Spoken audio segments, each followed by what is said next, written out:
Healthcare is too expensive. Employers are offsetting costs onto their employees.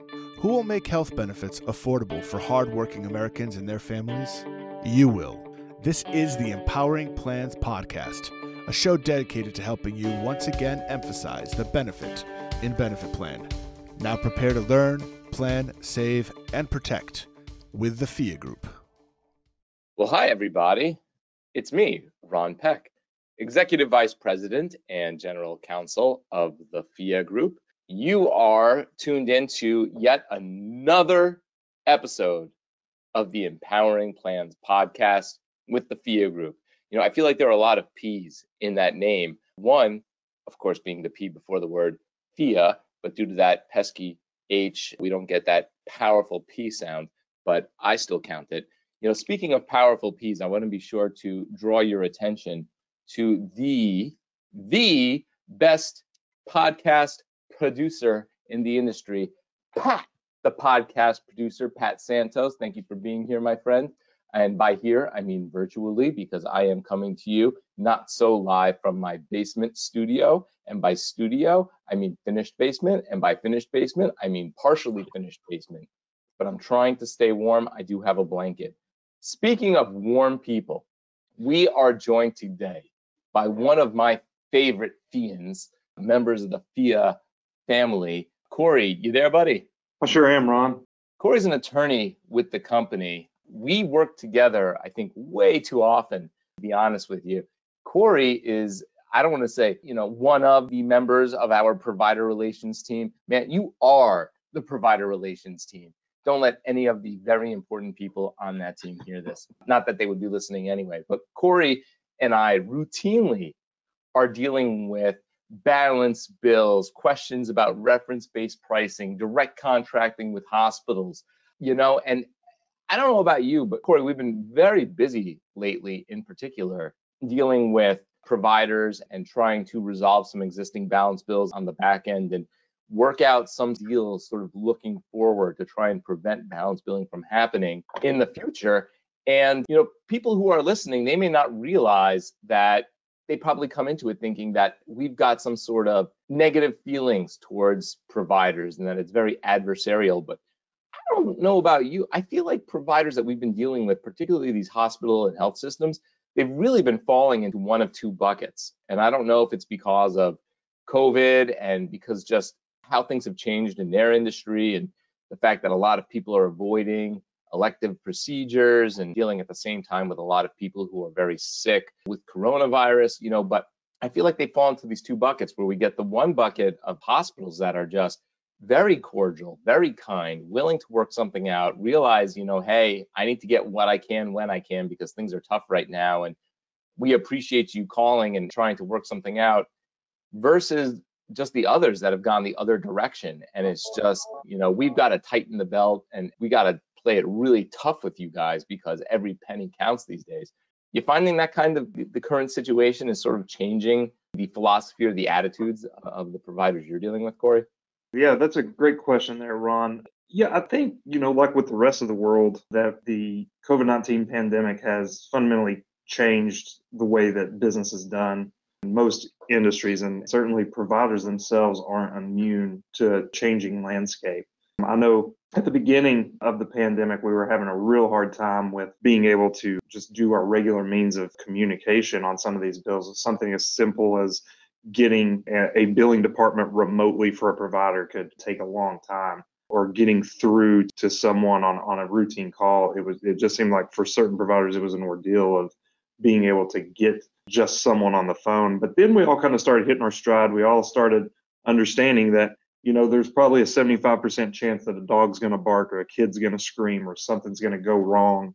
And we all just started to adapt and to live with it. And as far as provider philosophy, I don't know if I would say the COVID-19 pandemic has softened providers' hearts when it comes to the balance bill, but certainly I find that they are more willing to have a frank discussion about who is able to make a payment and whether or not this is worth their time and effort. Because for the first time, I think providers understand that $2,000 might not seem like a lot to them, but when you're talking about an average family, that's a lot of money that a lot of people just don't have on hand. And then when you couple that with, okay, now it's starting to hit the day-to-day people within the provider relations office. They're starting to hear from their own employees that are hourly workers or maybe people that wouldn't normally complain. When they're starting to feel the pressure of the financial constraints, that they gain a little bit of empathy that they may not have had before. So good stuff. And I think that this kind of cues it up for a more specific conversation, sort of the topic of the day for our podcast here. And before we get started, I do want to make it clear, I will do my best to avoid dogs barking and kids screaming, but I can't make any promises about dogs screaming and kids barking. But today is almost a branch off of a webinar that the FIA Group just recently completed, hand in hand with one of our allies and partners in the industry, Scripta. They had Dr. Bradley, who is one of the founders of that company. He's also very much involved and a leader in the testing of the vaccines. And, we had this webinar and we talked a lot about how do vaccines work and what are some of the challenges and what made this sort of episode very different than some of the other viruses that we've been seeking a vaccine for years, if not decades. And it's a very interesting webinar. I know it's available in recorded version. Feel free to reach out to ourselves or our friends at Scripta to learn more. But, a lot of people, towards the end of the conversation, the Q&A session, a lot of people in the audience started to ask, I think, a little bit more personal questions than we're used to. Commonly when we're doing a webinar or a podcast or some sort of presentation about plan language or subrogation, the questions relate a lot to, well, I have a client that needs this, or in a situation like this, how do you, or, I heard about a law that's going to require blank, what are your thoughts? Whereas the questions following this had a lot more to do with, my brother has this, can he get the vaccine? Or when can I get the vaccine? Or how do I go about getting it? And it becomes obvious that, assuming you're in the camp that wants to get the vaccine, a lot of people have a lot of questions about how they're going to get it. And one of the things that Dr. Bradley talked about was that each state is allocated, sort of its shipment, but then it decides how it's going to disperse those resources, those vaccines. And, some states, they're going to start with, healthcare workers. And then after that's done, then they move on to, senior citizens beyond a certain age. And that age is set by the state. And are they in, assisted living? Are they just in group living? Are they living at home? And all these rules, as far as how it's going to be distributed, are broken up state by state. I remember, and speaking of conversations with health systems, Corey, you and I were on a call, I think yesterday, with a hospital system talking about completely unrelated to COVID and the vaccine, but the conversation started off talking about it, and we were asking, hey, have you gotten your vaccine, being that you're working for this health system and working for a hospital? And she mentioned no, but that the state to the north of her, someone in her position would have received it. And to the south of her, someone in her position would have received it. And, I was joking about how, being in Massachusetts, we all drive over the border to Nashua, New Hampshire, to go to the state liquor store to get our booze. But could we potentially see people trying to take advantage or do something along the same lines for the vaccine? And we kind of laughed about it. Ha ha ha. But then you really start to wonder, this concept of medical tourism, especially domestic tourism, is not alien to us. Then you start to wonder and you start to think, is that something that's feasible? And people are starting to talk and say, look, now that the vaccine's out there and we're sort of at the mercy of each individual state, are you actually at the mercy of that individual state? And I wonder if you have any thoughts on that. Yeah, absolutely. So I think there's a couple different offshoots that we could go from here. One, I think, is the requirement of a vaccine for entry into a business or service. And two, and the point that you kind of hit on, is if a state has more vaccine available to it, what is preventing someone from traveling to that state to take advantage of perhaps a streamlined vaccine order? I know in Kentucky, number one, I wish that our governor would quit trying to make me feel like I'm a priority. So the phases are labeled 1A, 1B, and 1C. Just tell me that I am low priority compared to the people that you talked about, right? You have your elderly, you have your frontline essential workers, right? You have people who's in the healthcare industry that are coming in contact with sick people. That is 1A. Way down at the bottom are 27 to 40-year-olds with no pre-existing conditions. Don't call me 1C. Just say we'll get to you when we get to you. And I'm okay with that. But, Kentucky being a smaller population state, if a vaccine shipment makes its way here, what are we doing to make sure that the citizens of Kentucky are the ones getting the vaccine as opposed to someone making their way across the border? In Louisville here, I look out my window and see Indiana, and those Indiana residents that may work in Louisville may get a higher priority within the state of Kentucky than they would get in Indiana.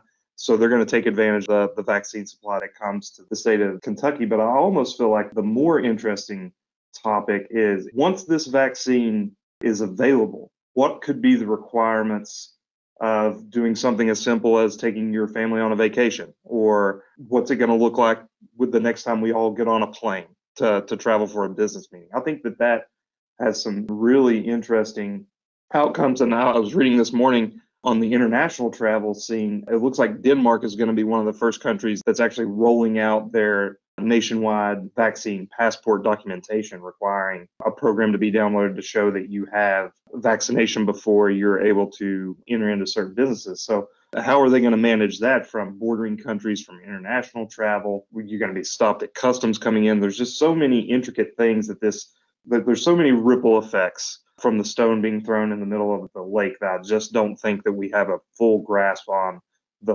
full scope of what we could be experiencing in the next 1 to 2 years. Yeah, Corey, it's funny. You mentioned a couple things I want to comment on. One, you mentioned the whole 1A, 1B, 1C thing, and it reminded me of a Saturday Night Live skit. I remember this because having been part of it myself a few times, where there's this couple and they're getting to the gate for a flight. Obviously, this is before COVID. And they're looking at their tickets, the boarding pass, and they say, "Oh, it's like we're group one. This is great. We're going to get our seat and get our luggage and no problem." And then the sketch just goes, they go, "Oh, will people, have young children? Will people with old children? Will old children? Will old people? Will military? People who know military? People that are carrying computers? Will clowns? Will veterinarian?" And by the time they get to group one, it's actually the last group. And the last two people on the plane, there's no room for their luggage and their seats are already taken. So it's so funny. It's a psychological game, and obviously it doesn't work on you, buddy. Not you. I'm too quick, Ron, too quick. You can't pull one over on me. 1C. Isn't that 3? But the other thing, and it's funny you mentioned about just the implications not only from the delivery but sort of post-vaccination. A lot of people are talking also about the rights of an employer to require vaccination to return to work. And one of the things that we've certainly seen, especially in sort of a more congested area like New England and the Northeast where I am, and where the FIA Group's headquarters are located, you're starting to see, I think there are lawsuits being filed between Massachusetts and some of the other New England states over income tax practices, where people who live in New Hampshire are paying, a Massachusetts income tax because their place of employment is in Massachusetts. And of course, it's tied to, or at least the argument is that it's tied to the physical location of the office, because that's your place of business. That's where you're engaging in business with other entities. And it's very similar, for instance, to what Amazon went through with the taxes when, because they're not physically located or domiciled in a particular state, do those states' rules apply to them? And the argument was, well, they're doing business in that state, or they're sort of benefiting from the commerce in that state. But if you're an employer in Massachusetts, or vice versa, an employer in, let's say, in New Hampshire, and you have people who are located in multiple states, it could be that, given your demographic, everybody who's located, let's say all of your employees in New Hampshire, have received their vaccination, whereas people in Massachusetts, it's not available to them. And let's take it a step farther and let's say, okay, I'm requiring that my employees receive a vaccination before I'll allow them back into the office. Now, again, this is all going to be within sort of the parameters set by applicable rules and regulations. There needs to be a reason for it. But if it's reasonable and there's a reason for it, I believe there is a way to require vaccination of your employees to come back to the office. And so let's say I'm one of these employers and I'm thinking I'm going to require it. And for a large portion of my population living in New Hampshire, they were able to get their vaccination, no problem. But now my employees in Massachusetts, because of the way it's being rolled out in that state, it's much more difficult, if not impossible, for them to get the vaccination. And as a result, they can't come back to the office. And at what point am I now dealing with issues with productivity, discrimination? It's just, for me, I think kind of a reminder as to why ERISA is such a great law.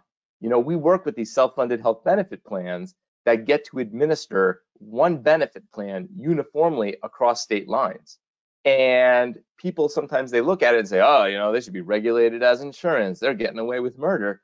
Just look at what's happening with the 50-state rollout of this vaccine, and you start to understand the benefits of ERISA and uniform application of a benefit plan. Because just like the example I gave you, where you have one employer, one rule, two different groups, two different applications, causing all sorts of confusion and issues, imagine if that were the health plan and ERISA didn't exist. So just a lot of things to think about, not just as far as getting it, like you said, the ripple effect on the employer as well. Yeah, not only that, I think it takes care of two categories, right, that you have to take into consideration. So there's the example you mentioned in which, okay, I am dead last in the rollout, so now I am hindered from being able to go to work. But then there's also the camp of people, and again, let me put as many caveats in front of this statement as possible. You should be social distancing. You should be wearing a mask. You should be doing all of these things to prevent the spread of COVID-19. But there are groups of people who are young and healthy that look at this vaccine and say, you know what, I'm young. The statistics are what they are. I'm going to make an informed decision and choose to wait and see how this all works out. But when you start putting these extra requirements, either from an employer standpoint or from a travel standpoint or a tourism standpoint, you're now kind of forcing those hands of a not small number of people. I think the most recent study or poll that I looked at had 40% of the people polled were either unsure or definitely not going to take this first iteration of the vaccine. But now, with the advent of airlines saying you're going to have to show proof of vaccine, or in an alternative, you're going to have to take 2 to 3 COVID tests in the week leading up to your travel and make sure that they're all negative, you're really going to push people who may not otherwise have volunteered for this first round of vaccine to do that so they can engage in their kind of quote unquote normal activities, all the things that we were doing February of 2020 that we haven't been able to enjoy since March of 2020.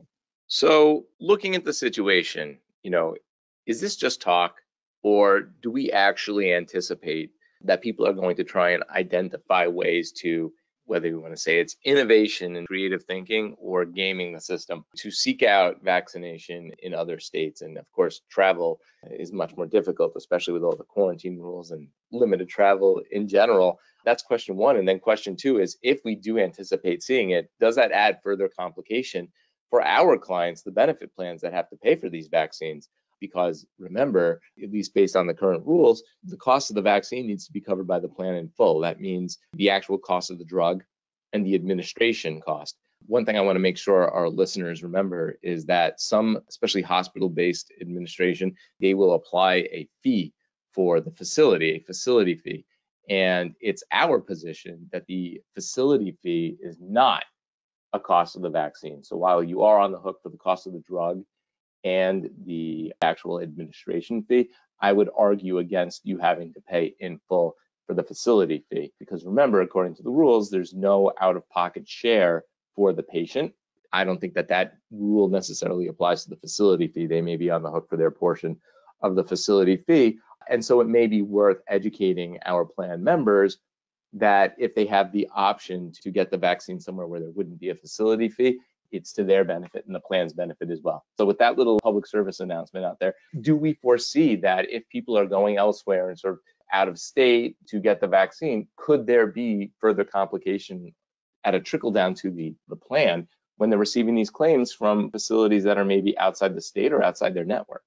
Yeah, and that's something that is going to be very interesting to keep an eye on, because the thing that makes this COVID pandemic so interesting is that some of these normal things that I think that you would normally sweat, you kind of let sleeping dogs lie. But I think first and foremost that this is a unifying event, that this is us against the virus, right? That is something that I think has been greatly explained across many state levels and from the top down in many circumstances, that we need to work together to ban the virus. So if you're thinking about it from a moral standpoint of, whether or not a person that is a high risk, if they could cross state lines to get a vaccine, how do you deal with that? But then there's the which, I think we can all say that if there's vaccine available and you have a reasonable way to get to the vaccine, then, do what is best for you and your family within the confines of the rule of law. But when you start getting down to the nitty gritty on whether or not it affects plans, I think it's a very real possibility that you're going to see people who either travel outside of a preferred network or they travel across state lines to a place where a plan may not regularly administer benefits and run into some red tape that they wouldn't normally run into because of the size and scope and implications of the pandemic. So I think we're just about out of time. I feel like we've just scratched the surface on this topic. Certainly the door is open to all of our listeners and really everybody to send us any questions that they may have. But, at this point, as things continue to develop, do you have any parting thoughts? Yeah, I think just overall on the way that vaccine is being rolled out, I think there's, you alluded to earlier, would people be willing to travel across state lines to take a vaccine? I think that's a no-brainer question. Yes. I mean, if you look at just the logistical steps that UPS and some of these other large services that are handling the vaccine are taking, and they're worried about, making sure no one's trying to steal shipments of the vaccine in very secured locations. And, it's just one of those things where we haven't dealt with it before, and it's so interesting, and it makes me so proud to be part of a country that has an innovative infrastructure. I think one of the stories that came out the early part of the pandemic about when Ford refitted some of their assembly plants to be able to make ventilators because that's what we needed. The way that distillers here in Kentucky who retrofit and they're able to produce hand sanitizer. I think a lot of goods came of that. Maybe not in a traditional sense, but it is great to see American ingenuity. It is great to see businesses answering the call. It's great to see your fellow citizens thinking of people other than themselves. When I go to a restaurant and see that 99.9% of the people there are masked and distant and not together. So I think there are positive spots, and we have seen positive things from this pandemic. And it seems like we've hunkered down and we've waited for so long. And I think for the first time, the light at the end of the tunnel is starting to get a little larger, where it was just a pinhole maybe a few months ago. It does seem like maybe it's the size of a quarter now. And we're so close to our way out. And I'm hopeful that through 2021, we get back to enjoying life the way that we did beforehand. Well, that would be nice. That's my wishes for everyone. Your lips to God's ears. Listen, everybody, we appreciate you so much. As always, thank you for joining us on behalf of myself, Corey, Pat, the man Santos, the FIA Group, all of our friends in the industry. Once again, thank you for joining us and empowering your plans with the FIA Group. Be well.